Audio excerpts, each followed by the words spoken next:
Alegra-me, querido irmão, querida irmã, outra vez vir até a evangelizar, até os estúdios da TV Evangelizar aqui em Curitiba, e desde aqui entro em tantos lugares e em tantas portas que se me abrem. Sou grato a isso, a esse gesto de cordialidade, mas mais do que cordialidade comigo é sensibilidade pela palavra.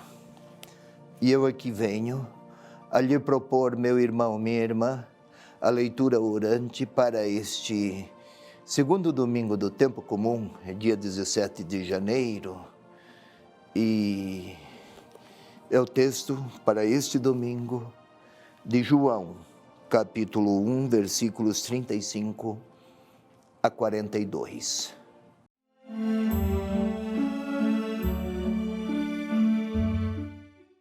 No dia seguinte, João se achava lá de novo com 2 de seus discípulos.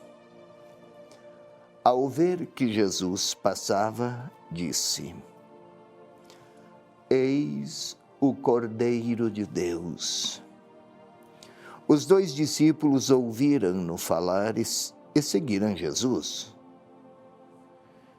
Jesus voltou-se e, vendo que eles o seguiam, disse-lhes: O que procurais? Disseram-lhe: Rabi, que traduzido significa mestre, onde moras? Disse-lhe: Vinde e vede. Eles então foram e viram onde morava, e permaneceram com ele aquele dia. Era a hora 10ª, aproximadamente. André, irmão de Simão Pedro, era um dos que ouviram as palavras de João e seguiram Jesus. Encontra ele primeiramente seu próprio irmão, Simão.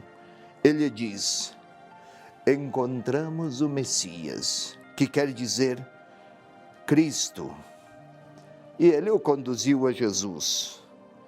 Fitando-o, disse-lhe Jesus: Tu és Simão, filho de João.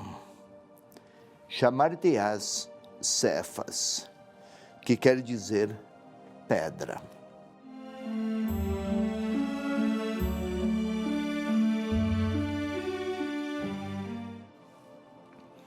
É esse o Evangelho, meu irmão, minha irmã, deste segundo domingo do tempo comum, 17 de janeiro.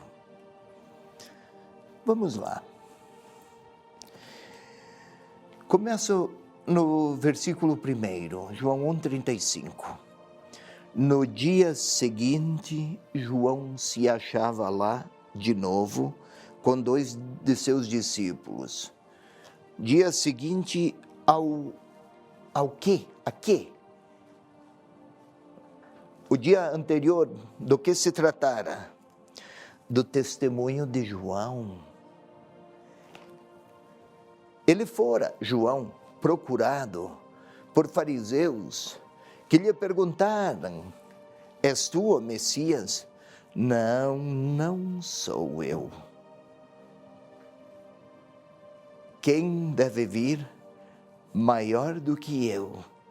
Eu sou aquele que veio para anunciar que ele está próximo. No dia seguinte, então, Jesus passava.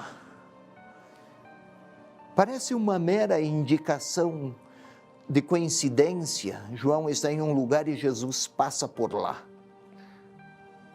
Numa espécie de encontro de mera casualidade. Não, não é assim.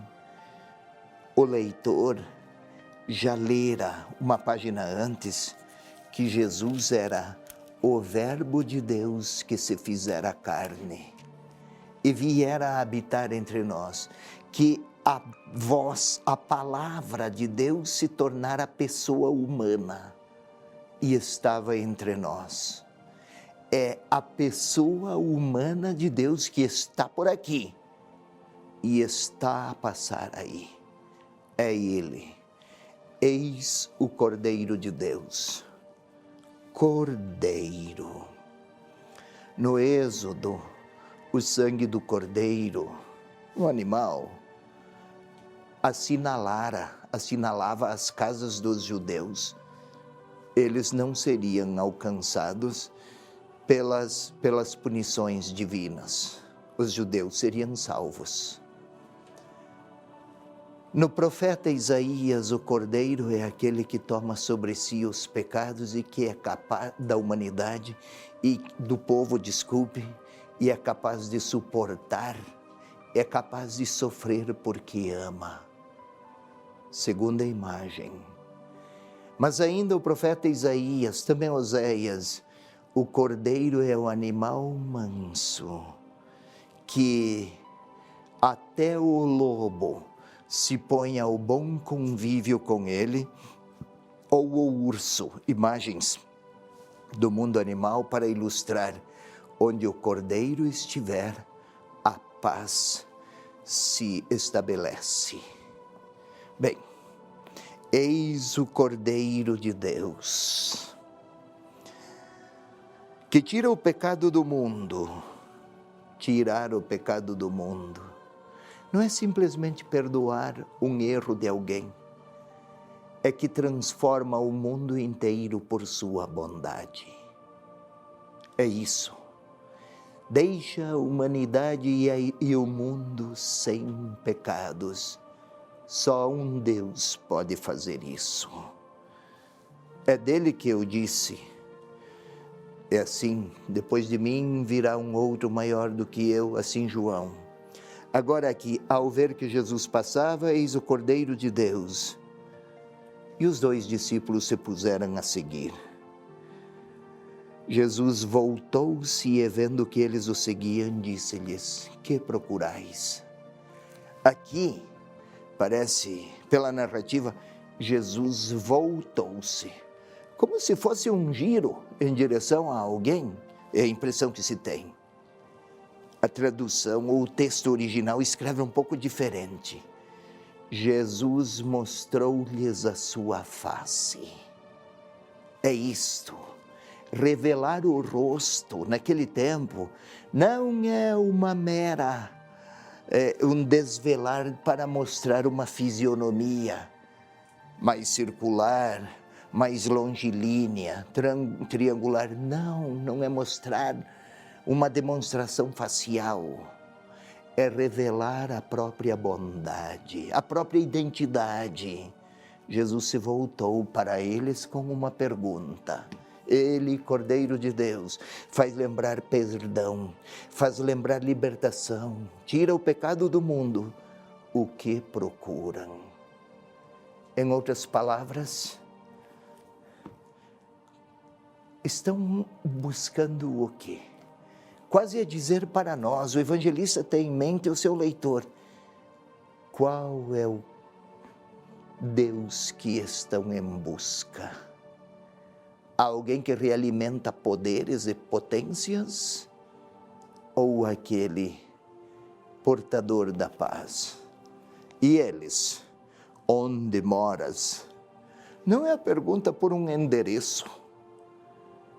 A casa é um lugar de relações. Não é um edifício como na nossa cultura, a casa. Casa é um lugar de convívio. Mestre, tem lugar para nós em sua casa? Queremos conhecer o convívio contigo. É o Cordeiro de Deus. É a linguagem de quem adere. Queremos ir. E eles foram, viram onde ele morava. Ver não é uma operação visual no Evangelho de João, como se viu com os olhos. Ver, no pensamento teológico de João, equivale à capacidade de perceber uma verdade maior do que a aparência. Eles viram que na comunhão, no convívio com Ele, havia sentido de esperança e de paz. Permaneceram com Ele aquele dia. Também permanecer. Não é que ficaram lá 1 hora, 2 horas, 5 horas. É o início de uma relação de comunhão que está começada. E até está dizendo a hora, né? Era a hora 10ª, aproximadamente. A hora 10ª. Seria o equivalente às 4 da tarde. Mas o que tem aqui o horário? O dia começava às 18 horas, até às 18 horas do outro dia, naquele tempo. Para nós começa a 0 hora. Isto é, está terminando o tempo do Antigo Testamento, está começando um novo dia, um novo tempo, uma nova história a partir do encontro com Ele. André, o irmão de Simão Pedro, que era um dos que ouviram e seguiram, acolheram a voz de João. Encontra, é no presente, encontra, porque não disse encontrou, não foi um fato passado, é que dizer no presente, para a cultura da época, o verbo usado naquele tempo, dizer no presente significa que vale para o leitor, não para aquele do passado, o personagem. É como se eu fosse o André de hoje, que sou chamado a encontrar os outros irmãos. Aqui André encontrou Pedro, seu irmão, e diz: nós vimos, vem. Tu encontra seu irmão e lhe diz: encontramos o Messias. E ele o conduziu, fitando-o. Fitar, fixar os olhos. Há pouco, Jesus se voltara, mostrara a sua face. Agora fixa o seu olhar e pronuncia o novo nome de Pedro. Na cultura do tempo significa não simplesmente chamar Pedro e dar um apelido. Não. Dar um nome significa assumir sobre ele proeminência. Pedro, desde agora farás parte do futuro entre os discípulos. Olha, são todos símbolos, uma narrativa maravilhosa, expressa em linguagem simbólica, para indicar ao leitor que quem quer seguir Jesus passa a pertencer a Ele. Se ele fixar o olhar, pertence a Ele, passa a pertencer a Ele.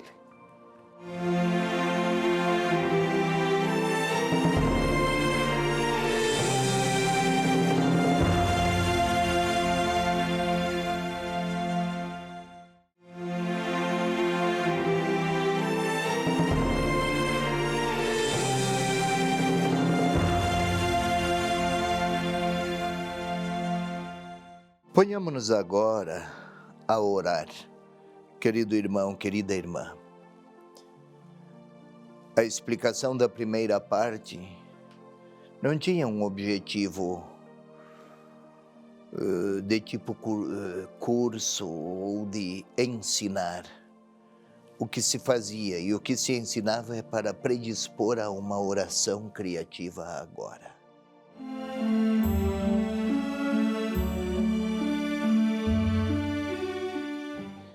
Queremos orar com a palavra. Que o nosso falar a Deus funde-se no que Deus nos falou.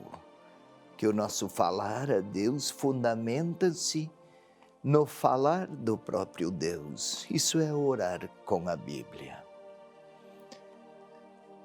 Importante aqui é o recolhimento, é necessário. Deus não está diante dos nossos olhos e não é uma presença física. Então impõe-se recolhimento, para encontrá-lo desde dentro de nós. É lá que ele vive desde o nosso batismo. Queira fechar os olhos, pois, posicionar-se de um modo a favorecer o recolhimento e a quietude. E para isso, respire profundamente agora e lentamente, como se estivesse a controlar e a sentir o movimento do ar, que lento, mas bem direcionado, chega aos meus pulmões. Entra pelas narinas, atravessa a garganta, traqueia, chega aos alvéolos pulmonares, inflou os pulmões, estão cheios. Sinta os seus pulmões inflados de oxigênio. O oxigênio é para o corpo, o que é o Espírito de Deus para a nossa interioridade. Sinta o seu coração a bater. Aqui é preciso concentrar-se. Tente sentir o coração a bater, não apenas saber que ele pulsa. Tente sentir o movimento, o coração que se contrai, que se abre com força, bombeia o sangue, que recebe novamente o sangue e bombeia outra vez. Desde o nascimento nunca houve qualquer interrupção. Eis quem somos.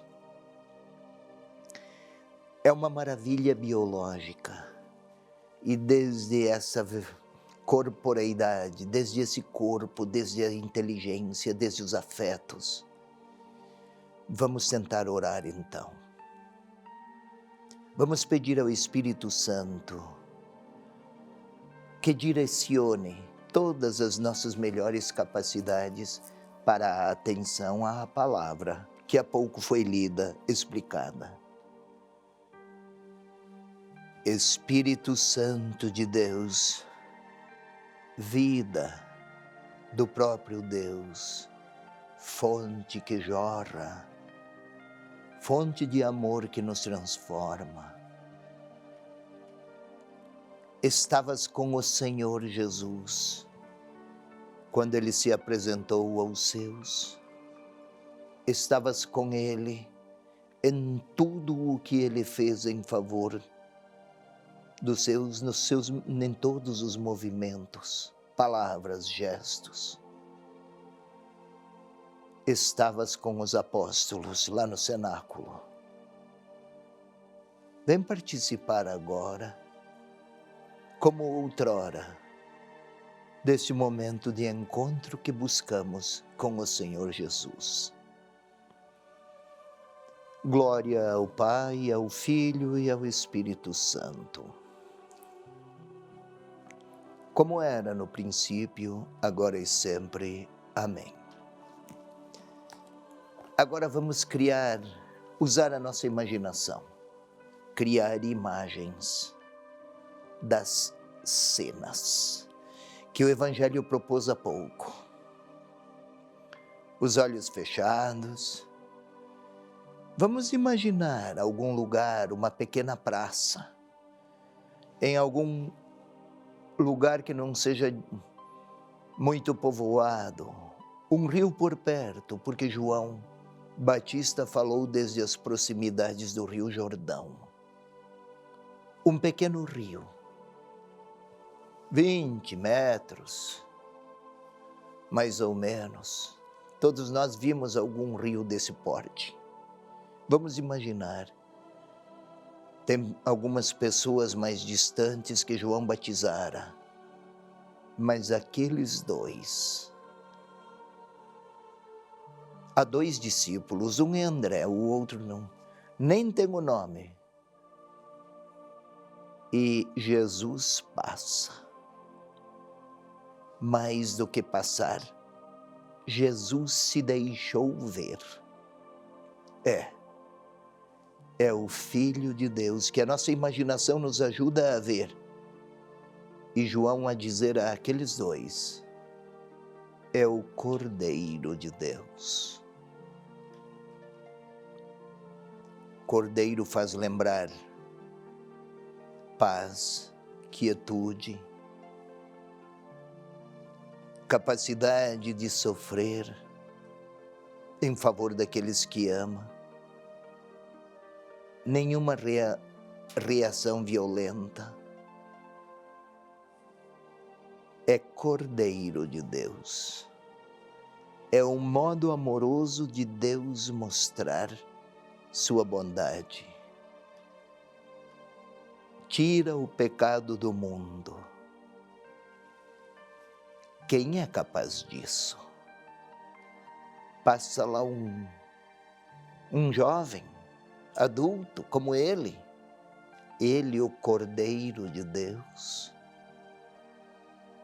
João percebeu. Aqueles dois o seguem. Podemos até observar Jesus que se volta para os dois. Lá estamos nós, a observar o que buscam, o que querem. Não esqueçamos, quando Jesus se voltou, não foi o movimento físico de uma interlocução normal. Um fala para o outro e olha porque fala. É revelar o seu rosto, mostrar sua face, mostrar a própria bondade. Podemos até ouvir aqueles dois: onde moras, mestre? E quem sabe o Senhor: venham.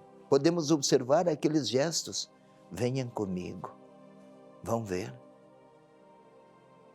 Agora já não estão mais atrás do mestre, estão ao lado dele e estão a caminhar.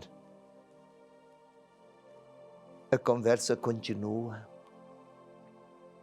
até se distanciam, eu posso ver.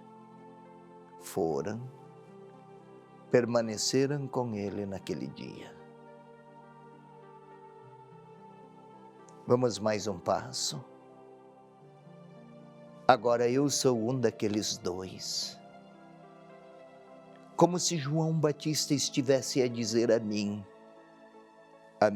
bispo Dom Peruso, mas a você, João, Cláudio, Fernanda, Luísa, como se João tivesse a dizer a mim ou a você: é ele, é o Cordeiro de Deus, é a bondade de Deus que se vestiu de humanidade, inteiramente humano. E João a dizer para mim: vai, segue, é ele.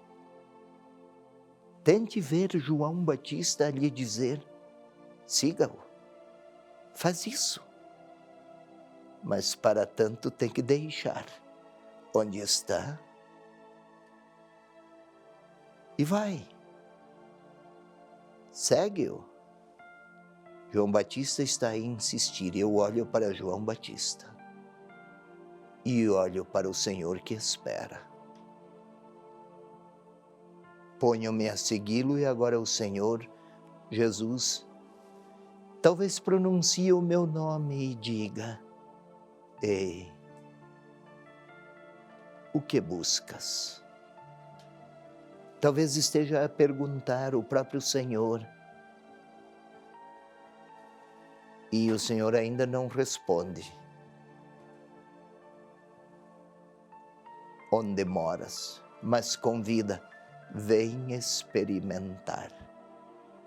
Não é um endereço, mas um convite. Vem experimentar. E agora, mantendo os olhos fechados, eu posso me imaginar levado pelo Senhor até a sua casa, até a comunhão com Ele. Ele é o Cordeiro de Deus, talvez eu um grande pecadora, mas Ele passou, deixou-se ver. e está a fazer um sinal para mim, a chamar-me: vem, vem ver, vem e vê. Não é uma ideia, não se trata aqui de um enunciado. Vem ficar comigo, um tempo comigo, e então vais saber onde eu moro. Talvez o Senhor esteja a me convidar e espera a minha resposta.